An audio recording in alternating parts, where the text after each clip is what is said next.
Hello friends, നമ്മുടെ സീതപ്പഴത്തിൻ്റെ ഒരു video ആണിത്. ഉണ്ടോ, സീതപ്പഴം കിടക്കുന്നുണ്ടോ? നമുക്കിപ്പോൾ കുറച്ചധികം കാ വന്നിട്ടുണ്ട്. നമുക്ക് ആദ്യമായിട്ട് പിടിച്ചത് നമ്മുടെ വവ്വാലങ്ങ് കഴിച്ചേ. പിന്നെ രണ്ടാമതെന്ന് പറഞ്ഞാൽ ഇതിൽ കായുണ്ട്, പക്ഷേ നമുക്ക് കിട്ടുമോ ഇല്ലയെന്ന് അറിയത്തില്ല. വലിച്ചിരി മരം വലുതാണ്, ഉണ്ടോ, മേളിലാണ് കിടക്കുന്നത്. അതിൻ്റെ കൂടെ നമുക്ക് സപ്പോട്ട ഉണ്ട്, കേട്ടോ. സപ്പോട്ട കാടിച്ച് കിടപ്പുണ്ട്.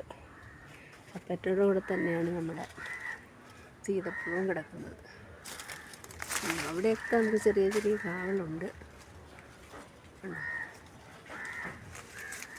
കാണാവോ? ഇച്ചിരി മരമായതുകൊണ്ട് നല്ലപോലെ കാണിക്കാൻ പറ്റത്തില്ല. ഉണ്ടോ സീതപ്പഴം? ഒരു 5-8 കായുണ്ട്. അത് ഇച്ചിരി അങ്ങോട്ടും ഇങ്ങോട്ടും നീങ്ങി കിടപ്പുണ്ട്. ഇതിൻ്റെ കൂടെ നമുക്കൊരു സപ്പോട്ടയുടെ തൈ കൂടെ ഇവിടെ ഉണ്ട്.